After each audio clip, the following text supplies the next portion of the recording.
그가 이제는 앞장서서 회사를 이끌기보다는 오히려 영업을 잘하는 친구를 CEO로 맞아들이고 본인은 뒤에서 이사회를 이끌면서 나름대로 비전이나 전략을 챙기겠다라고 이사회 의장으로 내려옵니다. 그리고 당시에 CEO로 영입한 게 현 CEO인 브래드 갈링하우스를 영입을 합니다.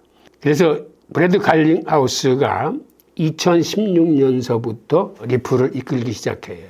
브래드 갈링하우스는 엑스커렌트 다음에 나오는 엑스레피트래거나 엑스비아라는 기술 개발을 하면서 이 양반이 가장 잘했던 일은 본인이 리플의 최대 약점인 과도한 물량 이걸 어떻게 해결할까 하다가 2017년 말에 발행량의 절반이 넘는 550억 개의 XRP를 에스크로로 락업을 시킵니다.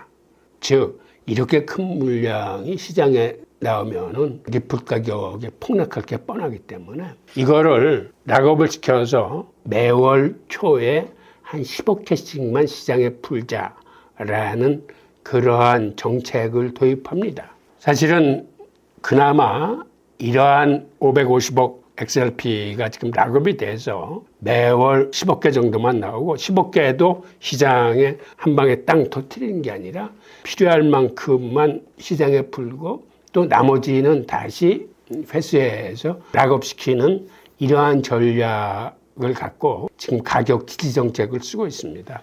이거를 시행했던 게 바로 이제 갈링하우스예요. 그럼에도 불구하고 매월 10억 개가 풀려서 나오고 기본적으로 총 물량이 1000억 개가 된다는 거는 이게 지금도 리플의 가장 큰 약점으로 발목을 잡고 있습니다.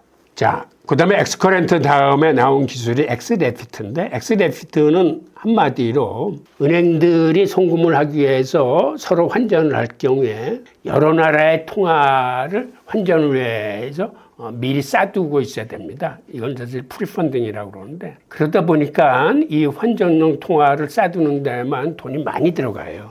은행별로 몇십억 달러 하는 이러한 자금 환전용 통화들을 다 구비해 놔야 되는데 엑스레피트는 바로 이런 거를 해결해 주는 그런 기술입니다. 즉 유로화나 달러나 원화나 엔화 간에 서로 환전을 하는 게 아니라 중간에 매체로 XRP를 쓰게 해서 은행들이 서로 다른 통화를 갖고 있지 않아도 손쉽게 우리는 원화를 보내지만 미국에서는 달러로 받을 수 있는 그런 중간 매체를 중간에서 XRP가 해주게 함으로써 은행들이 다른 통화를 이제는 굳이 비축할 필요가 없습니다. 즉 엑스레피트를 쓰는 은행에 한해서는.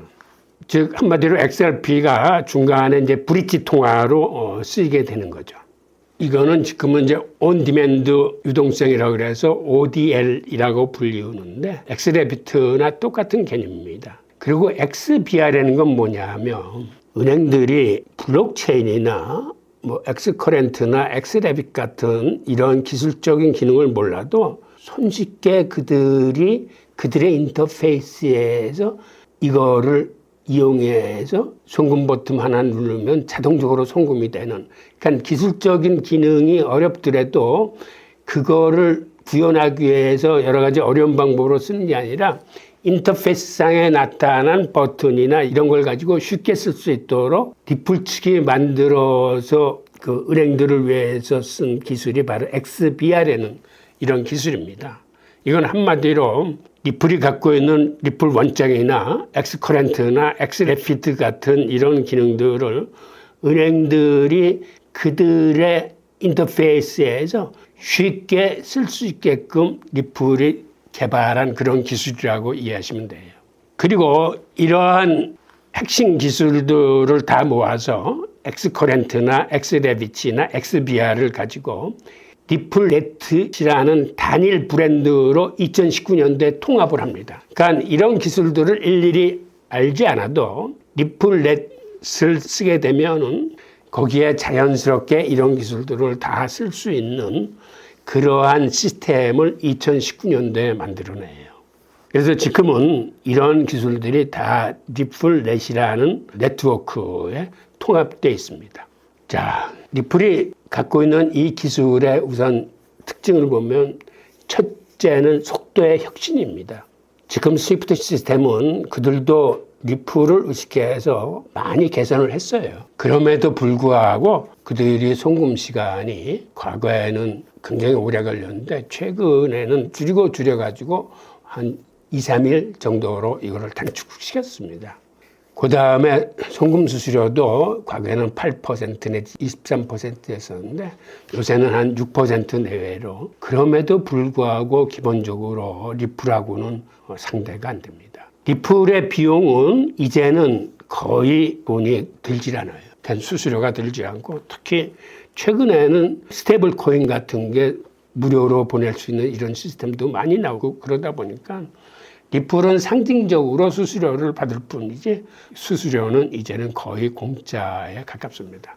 게다가 더 중요한 거는 리플 네트워크가 갖고 있는 이런 투명성과 신뢰성입니다. 즉 투명화되는 거는 지금 자금이 어디서 어디를 가고 있는지를 누구나 다 같이 들여다볼 수 있고 송금을 받았는지 여부를 즉시에서 확인할 수 있습니다.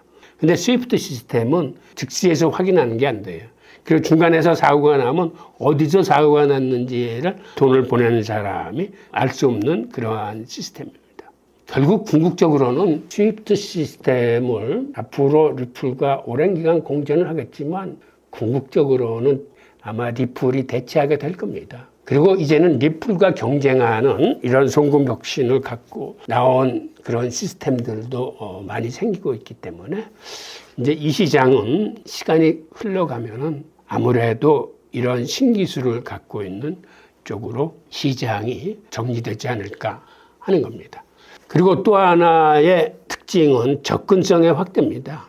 즉 그들이 XBR을 만들어내듯이 그들이 리플 기술을 굳이 자세히 들어가서 파헤치지 않아도 오히려 은행 인터페이스 상에서 그대로 버튼 한번 누르면 이렇게 송금이 가는 시스템으로 했기 때문에 누구나 기술의 어려움을 인식하지 않고 이거를 활용할 수 있는 그런 방식으로 리플은 접근하고 있습니다. 최근에 와서는 리플이 굉장히 여러모로 사업을 확대하고 있습니다. 우선 2024년에 나온 CBDC 플랫폼이 그겁니다. 각국이 앞으로 CBDC를 쓰기 위해서 그들이 CBDC를 개발할 적에 굳이 그들이 어렵게 개발하지 않아도 되게끔 리플이 CBDC 플랫폼을 만들어서 누구나 리플의 CBDC 플랫폼을 국가의 플랫폼으로 활용할 수 있게 이거를 만들어 냈습니다. 과거에는 미국 정부가 리플을 규제하고 발목을 잡고 있었기 때문에 미국 정부의 눈치를 보느라고 다른 나라들이 쉽게 리플을 사용하지 못했습니다. 그런데 이제 트럼프가 들어와서 세상이 바뀌면서 그리고 SEC가 소송을 취하면서 이제는 그러한 규제의 굴레에서 자유로워질 수 있기 때문에 앞으로는 리플의 CBDC 플랫폼을 쓰는 나라들도 많이 늘어날 겁니다. 지금 현재는 작은 나라들을 위주로 한 20여 개국 정도가 협상을 하고 있다고 알려지고 그중에서 한 10나라 정도가 리플의 CBDC 플랫폼을 쓰겠다라고 그래서 같이 이제 공동 개발하는 걸로 알려져 있습니다. 그리고 또 하나는 미국의 행정부뿐만이 아니라 상하원도 이 친암호화폐 성향의 의원들로 구성돼서 앞으로는 규제보다는 정책 지원적인 그런 법안이 이제 발의되는 이러한 새로운 시대를 맞이해서 리플이 지난해에 출시한 게 리플 스테이블 코인입니다. RLUSD라고 이게 나오자마자 시장에서 나름 인기를 끌고 있어요. 지금 한 2억 5천만 달러인가 그 정도를 발행을 했는데 이게 매일 1억 달러 이상씩은 거래되고 있을 정도로 나름 굉장히 수요가 있습니다. 지금 스테이블 코인 숫자가 코인마켓캡에 등록되어 있는 것만 해도 204개인가 그렇더라고요. 그런데 그중에서 지금 금액 면에서는 그렇게 크진 않지만 일일 거래량 측면에서는 지금 한 10위권 주변에 들어와 있고 빠른 기일 내에 5위 안에 들어올 수 있도록 노력을 하겠다라고 하는데 나름대로 그럴 수 있다고 보는 게 리플 스테이블 코인은 리플 레저에서도 통용이 되지만 이더리움 생태계에서도 이게 통용이 됩니다. 그리고 이더리움 생태계에서는 나름대로 여기에다가 스마트 컨트랙트 기능을 집어넣고 NFT 할 수 있는 이러한 리플 측의 구상이 있기 때문에 나름대로 쓰임의 용도가 앞으로는 좀 다양해질 걸로 보입니다.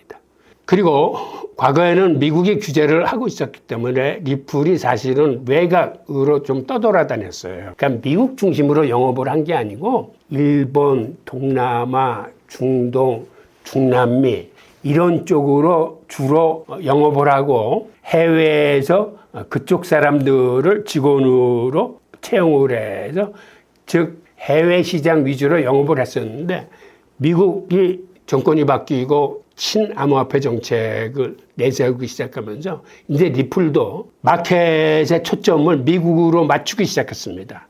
그래서 이제부터는 미국 본사 위주로 영업을 하고 직원들도 미국 내에서 채용하겠다라고 밝히면서 미국 내 사업을 본격화할 그런 예정입니다. 그리고 동시에 트럼프가 전략자산으로 비축하려는 비트코인 이외에 리플이나 몇 가지 중요한 알트코인도 우리도 같이 들어가자라고 해서 나름대로 이제는 리플이 정치적 참여나 기부 활동도 시작하면서 새로운 시대에 적응하려는 노력을 많이 보이고 있습니다. 리플의 현재를 들여다보면 80개 이상의 시장에서 결제 서비스를 제공하고 있으며 300개 이상의 금융기관과 파트너십을 체결하고 이 중에서 100개 이상의 금융기관이 리플 네트워크를 쓰고 있다고 합니다. 그런데 리플이 이제 크려면은 이제는 대형 은행들을 많이 이제 붙잡아야 돼요.